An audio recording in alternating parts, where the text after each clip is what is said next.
Good morning student. आज हम ampere metre के बारे में विस्तार से पढ़ते हैं। जब हमें किसी भी इलेक्ट्रिक सर्किट की करंट मापना हो तो हम एम्पियर मीटर का प्रयोग करेंगे। करंट मापने की इकाई होती है एम्पियर, जिसके लिए एम्पियर मीटर बनाए गए हैं।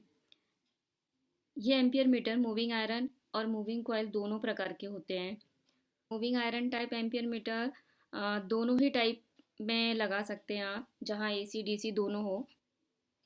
परंतु जहाँ डीसी सप्लाई पर करंट मापना हो वहाँ सिर्फ आपको moving coil type ampere meter ही लगाना है। अब यदि किसी सर्किट की करंट मापना हो तो एम्पियर मीटर को लोड के श्रेणी क्रम में लगाया जाता है। किस प्रकार से लगाना है, इस चित्र को देखिए। यहाँ पर दिया है, एक सर्किट डायग्राम दिया हुआ है जिसमें यहाँ पे एक लोड लगा हुआ है। लोड के रूप में एक लैंप लगा हुआ है।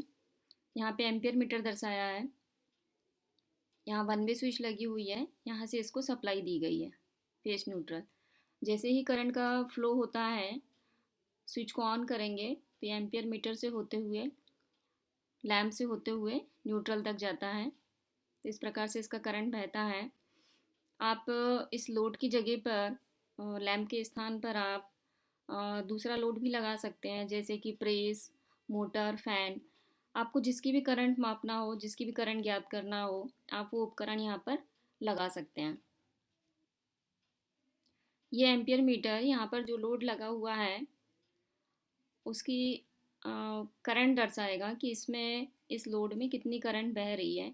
जितनी भी करंट इस लोड में बहेगी, इस लैंप में, उसकी ये करंट दर्शाता है। इसमें एक क्वेश्चन बनता है कि करंट की इकाई क्या होती है, या एम्पियर किसकी इकाई है। तो आपको आंसर देना है कि करंट की इकाई क्या है, एम्पियर है, या एम्पियर किसकी इकाई है, तो करंट की इकाई है। और एक क्वेश्चन और बनता है कि एम्पियर मीटर कहाँ लगाया जाता है। आपको बताना है कि यह एम्पियर मीटर जो होता है वो लोड के सीरीज में लगाया जाता है। और किसी भी एम्पियर मीटर को आप जब पीछे से देखोगे तो उसमें एक शंट प्रतिरोध लगा होता है। इसके पहले अपन ने एम्पियर मीटर का डिटेल पढ़ा। उसमें अगर आप एम्पियर मीटर को पीछे से खोलते हो तो उसमें एक शंट प्रतिरोध लगा होता है। यह एम्पियर मीटर के साथ पैरेलल में लगाया जाता है। ये इसलिए लगाया जाता है क्योंकि एम्पियर मीटर की माप सीमा मिली एम्पियर या माइक्रो एम्पियर में होती है। अब ये तो बहुत छोटी इकाई हो गई। अब करंट की माप सीमा को बढ़ाने के लिए एम्पियर मीटर के समानांतर क्रम में एक प्रतिरोधक लगाया जाता है, जिसे शंट प्रतिरोधक कहते हैं। इसको लघु प्रतिरोधक भी कहा जाता है। तो इस प्रकार से एम्पियर मीटर लगाया जाता है।